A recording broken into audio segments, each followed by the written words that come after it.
Olá, gente, vamos falar sobre a liberdade, essa temática que tem sido tão importante nos últimos dias, nos quais se observam discussões acerca da restrição da liberdade em decorrência da pandemia do coronavírus.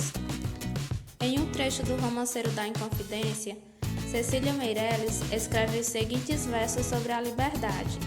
Liberdade, esta palavra que o sonho humano alimenta, que não há ninguém que explique e ninguém que não entenda. Ela deixa perceber aí uma dubiedade na concepção que há de liberdade. Em filosofia, essa tem sido uma temática recorrente. Vários filósofos voltaram-se para esse assunto, oferecendo diferentes perspectivas e normalmente eram influenciadas pela corrente filosófica vigente. Vamos conhecer um pouco mais da perspectiva de um desses filósofos? Immanuel Kant foi um filósofo moderno, integrante do movimento iluminista, para o qual ofereceu uma importante influência como defensor do esclarecimento que era proporcionado pela razão. Sapere aude, tenha a coragem de servir-te de tua inteligência. É conhecido como um filósofo racionalista, embora em seus trabalhos ele tenha em alguns momentos oscilado entre o empirismo e o racionalismo. Ele inaugura um novo momento na epistemologia quando propõe a revolução copernicana, ao supor que não é o nosso entendimento que se regula pela natureza dos objetos, mas que são os objetos que se regulam pela natureza do nosso entendimento. Sendo assim, ele conclui: das coisas, nós só conhecemos a priori aquilo que nós mesmos nelas colocamos. Ou seja, conhecemos o mundo a partir da nossa representação dele. Kant distingue na Crítica da Razão Pura o mundo dos fenômenos, onde estaria tudo que nos apropriamos por meio dos sentidos, possibilitando um conhecimento sensorial, e o mundo numênico, ou o mundo das coisas tal como são em si mesmas. Os elementos desse mundo são transcendentais, não podendo serem registrados na experiência sensível, mas somente pelo nosso intelecto. Chamo transcendental todo conhecimento que não se relaciona com objetos, mas sim com nosso modo de conhecer os objetos enquanto possível a priori. Denomina-se a priori esse conhecimento independente da experiência.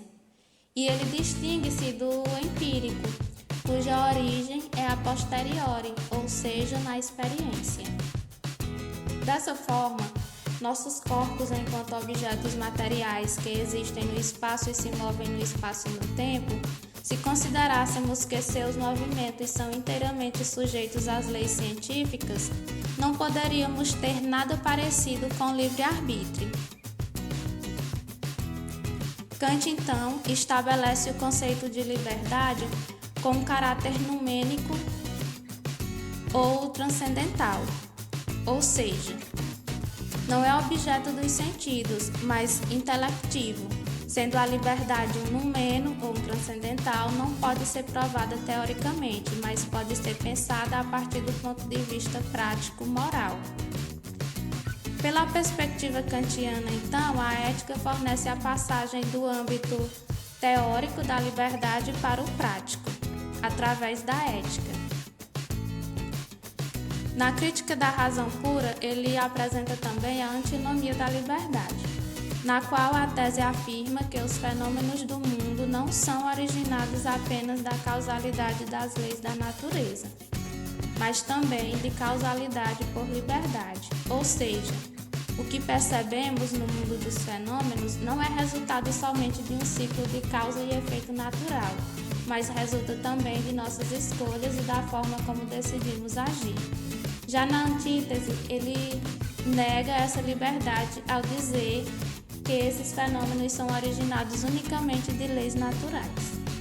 Kant, então, concilia as duas, dizendo que a ação humana, enquanto fenômeno ou ação visível, está regulada pelas leis da natureza, mas a razão humana é livre.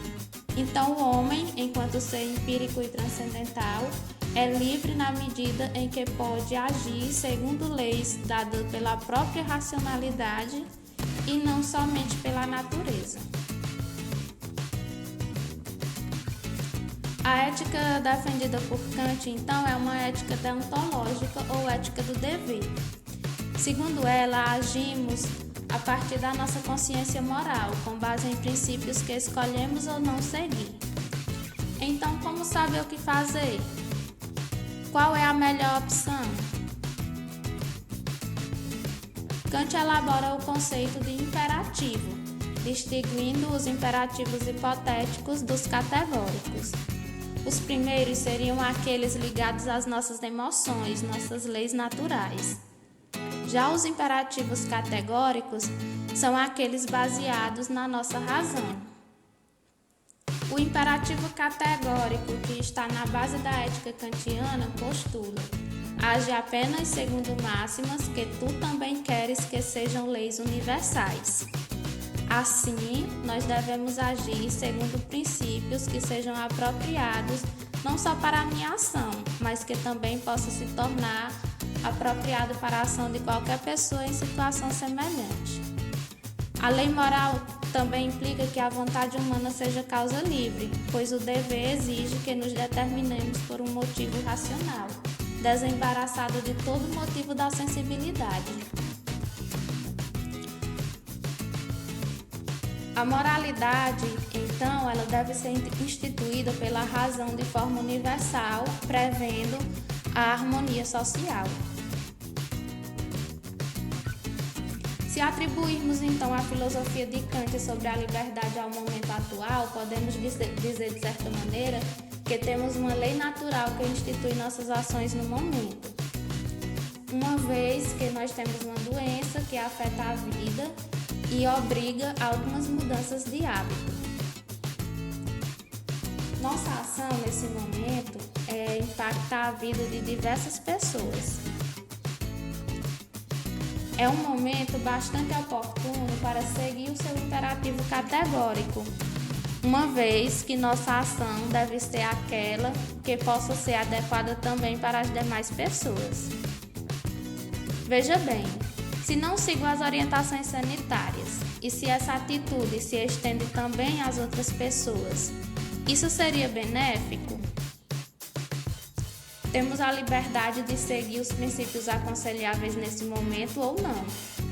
Mas essa liberdade, enquanto atividade metafísica, relaciona-se com as ações práticas que alterarão os aspectos sanitários afetando a vida humana.